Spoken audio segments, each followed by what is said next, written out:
14h, Sud Radio, la France dans tous ses états, le fait du jour. 52% des Français approuvent l'idée d'être gouvernés par une coalition des droites incluant les Républicains, le Rassemblement National et Reconquête. C'est le résultat du sondage IFOP publié hier dans Valeurs Actuelles. Mais les droites veulent-elles vraiment s'unir ? On en parle avec le sénateur des Bouches-du-Rhône, Stéphane Ravier. Bonjour. Bonjour Stéphane Ravier, merci d'avoir accepté l'invitation de Sud Radio. Vous êtes sénateur des Bouches-du-Rhône et de Marseille en particulier. Vous avez été inscrit Rassemblement National, Reconquête. Là, vous êtes aujourd'hui j'allais dire non inscrit, en électron libre, un homme libre, si je puis dire, voilà, émancipé des étiquettes qui pourraient, j'allais dire, contredire un petit peu vos engagements ou qui correspondent pas à votre finesse de jugement. Est-ce que voilà, vous m'entendez ou non ? Qui prend ses décisions librement. Oui. Je vous entends, manifestement vous ne m'entendez pas. Moi je vous entends très bien, oui, je vous demande, je signalais seulement que vous n'étiez plus étiqueté, que vous étiez, on dit en non inscrit, mais que vous êtes devenu un électron libre de la vie parlementaire des Bouches-du-Rhône. Effectivement, je suis un homme libre qui prend ses décisions librement, sans devoir en référer à qui que ce soit, si ce n'est, en l'occurrence, pour l'échéance qui se présente devant nous, aux Marseillais. Alors, avant d'attaquer le sujet qui nous intéresse aujourd'hui, à voir ce sondage des Français, je voulais juste vous dire que je suis allé il y a quelques jours à Marseille, cette ville que j'adore et dont je dis toujours que c'est la ville où je me retirerai si je devais changer de campagne et d'univers. Je suis revenu perturbé et perplexe, d'abord devant l'état de saleté, et Dieu sait si j'ai à Marseille, je ne veux pas dénigrer. Mais cette ville était mal entretenue, j'ai descendu la Canebière qui est devenue piétonnière, je n'ai pas reconnu le Marseille historique dans sa diversité, le Marseille provençal, le Marseille porte de l'Orient, voilà, avec ses charmes, avec ses légendes. Voilà, c'était un paysage assez particulier et je m'en suis un peu lamenté parce que j'adore cette ville et que je l'ai pas reconnue. Oui, parce qu'elle a effectivement subi la délirante politique d'immigration que la France subit depuis une bonne quarantaine d'années, et Marseille étant aux avant-postes des conséquences de cette politique, il est logique qu'elle en subisse les conséquences de façon les plus marquantes. Le peuple historique de Marseille dont vous parlez, ce peuple provençal, français, qui a accueilli des Européens, des Polonais, des Arméniens, des Italiens. Moi, je suis le fils d'une Italienne, et qui se sont tous parfaitement assimilés à ce peuple historique. Eh bien, ce peuple-là est en train de disparaître. Il quitte Marseille et il est remplacé par un autre peuple, par d'autres peuples, une autre civilisation. Et ça donne cette image d'une ville de Marseille de moins en moins marseillaise, de moins en moins provençale.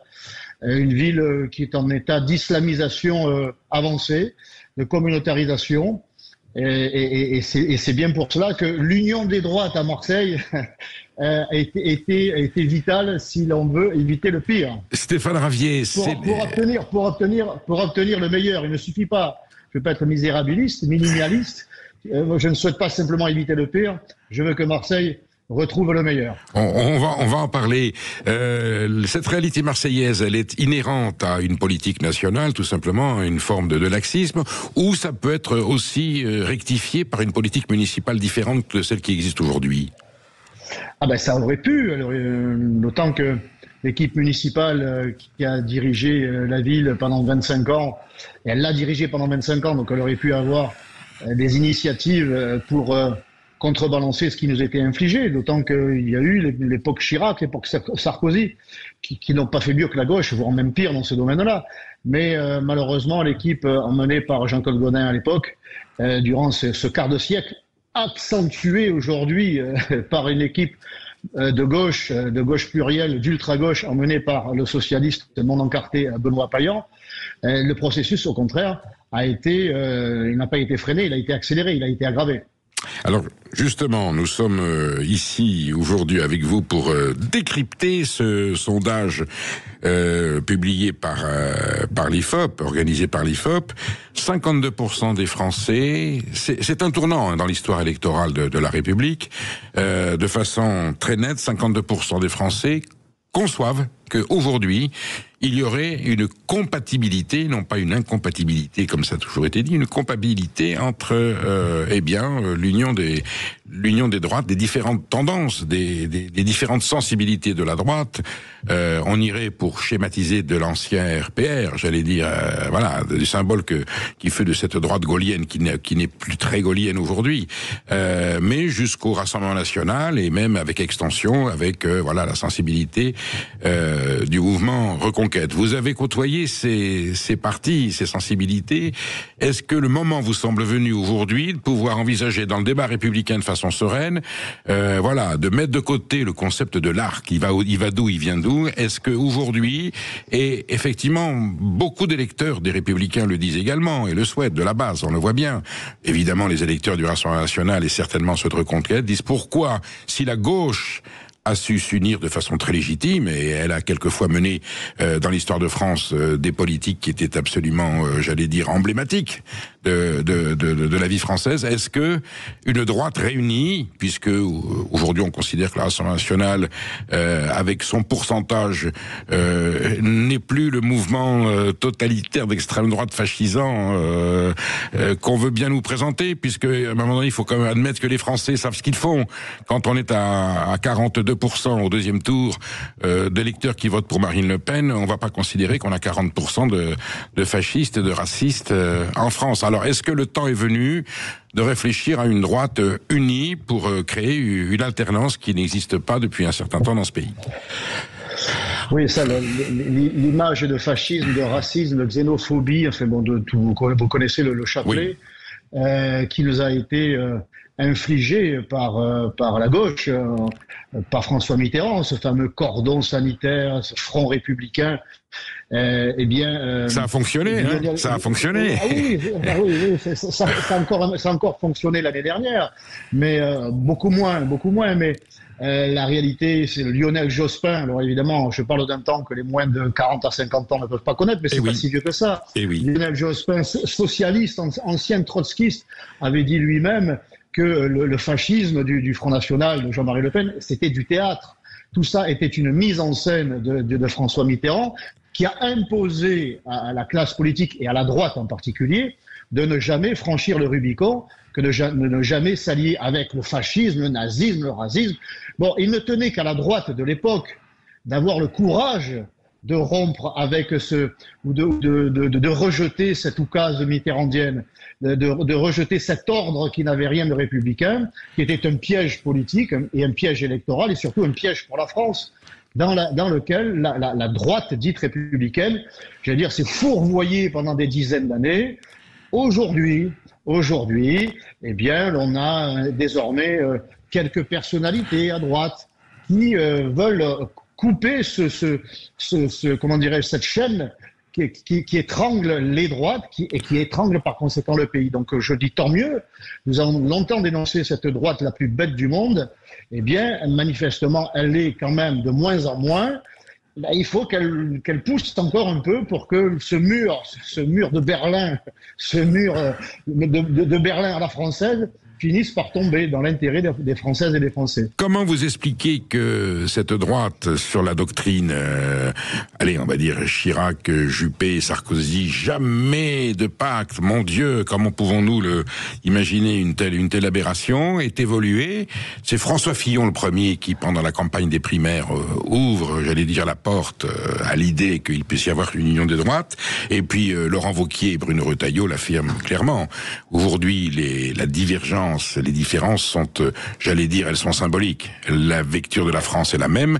La lecture des grands enjeux du moment sur la sécurité, sur la place de la France dans l'Europe, sur l'immigration, est, cohérente pour les trois. Le moment est venu. Qui pourrait incarner, le déclic?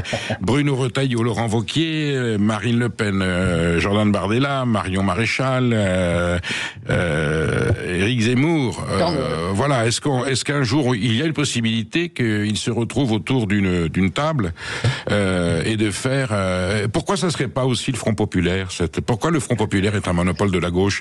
Pourquoi le Front populaire serait pas aussi une idée qui serait de l'autre côté de l'échiquier? Il y a effectivement tant de belles personnalités, tant d'intelligence à droite. ce qui est une grande différence d'ailleurs avec le personnel qui se trouve à gauche, qui ne sont que des idéologues, qui répètent à l'envi le bréviaire du mondialisme, du politiquement correct. Bref, à droite, il y a vraiment des intelligences, des leaders. Alors, je vais dire peut-être qu'il y en a trop, il y a trop d'intelligence. Eh bien, il faut une intelligence encore plus poussée pour que tout le monde se mette d'accord et soit les uns aux côtés des autres, derrière un ou derrière une, et que chacun puisse trouver sa place, puisque vous le disiez. Aujourd'hui, la droite, une partie de la droite, de ces responsables, de ces leaders, eh bien, constate quand même, ça remonte du terrain, ça remonte du terrain. Si pour certains ils n'y sont pas, en tout cas ils ont des élus locaux qui leur font savoir, les sénateurs en particulier, que la situation que le Front National dénonçait ou annonçait il y a 30 ans, que les prévisions de Jean-Marie Le Pen, ensuite reprises par Marine Le Pen, et les analyses et les propositions, eh bien ils sont désormais conscients que cette analyse était la bonne, que ces prévisions malheureusement se révèlent aujourd'hui être exactes, qu'elles prennent corps, et que les solutions que nous proposons, que le camp national propose, eh bien, elles sont plébiscitées par les Français. Donc, ils ne peuvent plus écarter cette réalité. Pendant longtemps, eh bien, ils étaient réélus aussi. Ils n'avaient peut-être pas besoin de voir cette réalité en face. Eh bien, aujourd'hui, cette réalité, elle leur commande de revoir leur copie. Et elle leur commande de discuter, puisque personne ne gagnera seul. Personne. Donc il va bien falloir que ces intelligences individuelles ne forment qu'une, qu'il y ait un pot commun, pour que, eh bien, on puisse répondre à cette aspiration des Français, qu'il y ait un gouvernement, qu'il y ait une politique des droites, puisque nous sommes effectivement d'accord à des nuances près sur l'immigration, nous sommes d'accord sur l'hyperfiscalité, nous sommes d'accord sur l'insécurité, sur l'islamisme, voire sur l'islamisation. Il y a des nuances, encore une fois. Stéphane Ravier. Je pense que ce n'est plus insurmontable que de nous mettre d'accord. Maud de Corfler va vous poser une question. Stéphane Ravier, je rappelle que vous êtes sénateur des Bouches-du-Rhône. Vous avez suivi de près les négociations entre les chefs de parti, entre les meneurs de troupes, Éric Zemmour, Marine Le Pen. Vous êtes passé longtemps par le Rassemblement National, ensuite par Reconquête. Aujourd'hui, comme le disait Perico, vous êtes un électron libre. Vous avez renoncé à votre propre candidature au municipal de Marseille pour soutenir la candidature du candidat RN et député Franck Alizio. Alors ça, c'est un exemple, mais ça revient à ce que disait Perico, vous êtes un électron libre, vous ne représentez malheureusement pas, ou peut-être heureusement pour certains autres, toutes les droites et cette union des droites dont on parle tant. Est-ce que vous avez le sentiment que les chefs de parti, que les têtes d'affiche, que les intelligences dont vous parliez tout à l'heure veulent vraiment cette union des droites? Le sondage de l'IFOP dit que 52% des Français la veulent, cette union des droites. Est-ce que c'est vraiment représentatif de ce que désirent réellement les chefs de parti? Il est vrai qu'il y a encore il n'y a pas un fossé, le fossé se réduit, mais il y a encore une différence entre les électeurs, j'allais dire les peuples, ou le peuple des droites. Le sondage le démontre bien, c'est une écrasante majorité, plus de 80% au Rassemblement National, maintenant sur les LR, les Reconquêtes, n'en parlons pas, et évidemment, Identité et Liberté de Marion Maréchal, qui œuvre en ce sens, porté par l'exemple italien, qui fait évidemment, qui fait foi dans son efficacité.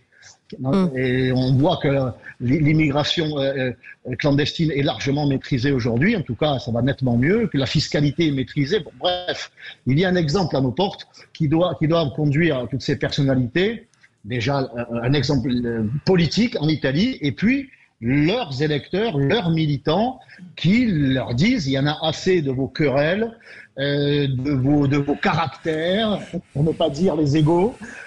Pensez à nous, pensez à la France. Et il faut pousser. Certains ont revu leur copie. Les LR étaient quand même les plus hostiles à ce scénario.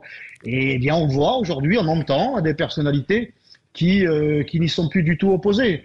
Donc, moi, comme je suis un éternel optimiste, je veux croire que cela finira bien par arriver. Mais voilà, en ayant des exemples, je dirais, à nos portes, comme ça, l'Italie et d'autres, que ces responsables politiques de droite vantent d'ailleurs, Et ils le vantent. Bon, il faut qu'ils l'appliquent à eux-mêmes en France. Et puis sur le terrain, ce sont les militants aussi qui doivent, de façon évidemment positive,